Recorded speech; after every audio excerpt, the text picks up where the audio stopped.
नमस्ते दर्शकों। आज मैं बिहार बोर्ड की 10वीं कक्षा की हिंदी पाठ्यपुस्तक से दूसरा पाठ लेकर आया हूं और यह काव्यखंड का दूसरा पाठ है। इसमें हम लोग रसखान के 2 पद पढ़ेंगे।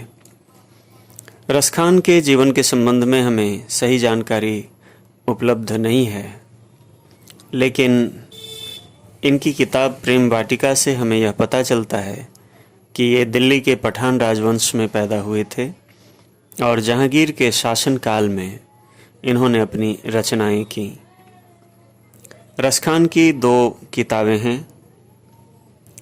जिनका नाम सुजान रसखान और प्रेम वाटिका है। यहाँ पर जो दोनों पद हैं उनमें दोहा, सोरठा और सवैया छंदों का प्रयोग किया गया है। तो आइए हम लोग पहले पद को समझें। पहले पद में रसखान कवि कहते हैं, प्रेम अयनि श्री राधिका प्रेम बरन नंद नंद। अर्थात श्री राधा जी प्रेम का आवास हैं और नंद के नंद अर्थात श्री कृष्ण प्रेम के रंग हैं, यानी उनसे प्रेम छलकता है, वे प्रेम के प्रतीक बन गए हैं। प्रेम वाटिका के 2 माली मालिन द्वंद्व, ये दोनों ही समान अधिकार के माली और मालिन हैं। ये प्रेम के बगीचे के रक्षक हैं। जिस तरह से माली मालिन बगीचे के एक एक पौधे, एक एक फूल की देखभाल करते हैं, उसी तरह राधा और कृष्ण प्रेम के ऐसे प्रतीक हो गए हैं कि उनके जीवन वृत्त को देखकर लोग प्रेम का पाठ सीखते हैं।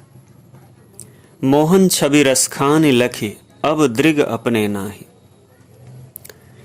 बहुत ही सुंदर उपमा का प्रयोग किया गया है। रसखान कहते हैं, मोहन छवि रसखान लखी अब दृग अपने नाही, यानी एक बार मोहन की छवि रसखान ने देख ली, उनकी तस्वीर देख ली और वह देखने के बाद उनकी आंखें चली गईं। ठीक उसी तरह अचे आवत धनुष से छूटे सर से जाएं। जिस तरह से तने हुए धनुष से बाण निकल जाता है और वह फिर वापस नहीं लौटता, उसी तरह मोहन की छवि देखने के बाद अब उनके पास दुनिया देखने के लिए, कुछ और देखने के लिए आंखें नहीं हैं। इसी बात को दूसरे तरीके से कवि कहते हैं, मो मन मानिक लय गयो चितई चोर नंद नंद, यानी मेरे मन का रत्न या मन रूपी रत्न चितचोर श्री कृष्ण ले गए। अब बेमन मैं का करूं परी फेर के फंद। वे कह रहे हैं कि मैं ऐसे फंद में पड़ गया हूं कि अब मेरे पास अपना मन भी नहीं है और बेमन होकर अब मैं कर भी क्या सकता हूँ, मेरे पास कोई उपाय नहीं है। प्रीतम नंद किशोर जा दिन ते नैनन लग्यो। वे नंद किशोर जो उनके प्रीतम हैं, प्रियवर हैं, जिस दिन से उनके साथ उनकी नज़रें मिली, मन पावन चितचोर पलक ओट नहीं कर सकूं। उस दिन से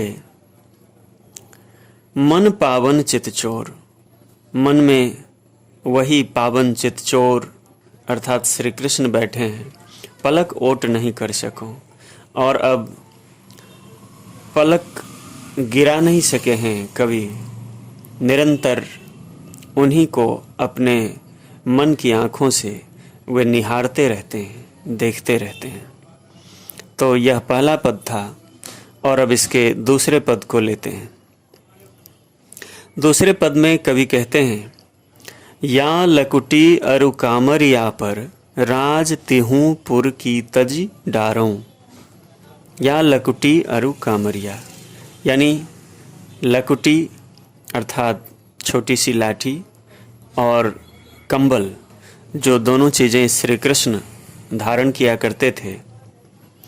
अगर रसखान कवि को ये दोनों चीज़ें मिल जाएं तो वे तीनों लोकों का राज, तीनों लोकों का साम्राज्य उन पर वार देंगे, त्याग देंगे। आठों सिद्धि नवो निधि को सुख नंद की गाय चराए बिसारूं। और अगर उन्हें नंद की गाय चराने को मिल जाए, वह गाय जिसे श्री कृष्ण चराया करते थे, तो आठों सिद्धियां और 9 प्रकार की निधियों का सुख वे यूं ही भूल जाएंगे। रसखान कबों इन आँखिन सो ब्रज के बनबाग तड़ाग निहारों। रसखान को बड़ी इच्छा है कि वे कब अपनी आँखों से ब्रजधाम के वन बाग और तड़ाग अर्थात तालाब ये सब निहारें, कब इन चीज़ों को देखें जिन पर श्री कृष्ण के पदचाप, उनके पद चिन्ह व्याप्त हैं। कोटिक रौ कलधौत के धाम करील के कुंजन ऊपर वारूं।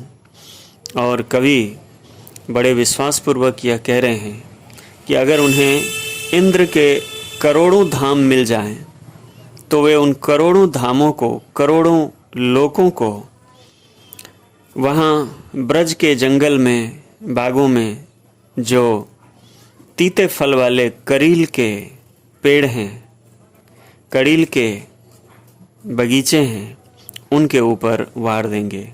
अर्थात इंद्र के धाम भी उन करील के पेड़ों के आगे कुछ नहीं है, जिन पेड़ों के बीच कभी श्री कृष्ण अपनी गाय को लेकर चराने जाते थे। तो इन दोनों ही पदों में बहुत ही सुंदर वर्णन आया है। ऊपर के पद में आपने देखा कि उसमें राधा और कृष्ण के प्रेममय युगल रूप को उन्होंने प्रस्तुत किया है, और सवैया में कृष्ण और उनके ब्रज धाम पर सब कुछ न्यौछावर कर देने का उद्घोष किया है। ये दोनों ही पद बहुत ही सुंदर हैं। आपको चाहिए कि आप इन पदों को बार बार पढ़ें और इन्हें आत्मसात करने की कोशिश करें। तो आज के लिए इतना ही। ऐसे ही साहित्यांगन पर ज्ञानवर्धक वीडियोस को देखें, उन्हें लाइक करें, शेयर करें और अपना कमेंट ज़रूर करें। तो एक बार आप सबको बहुत बहुत धन्यवाद।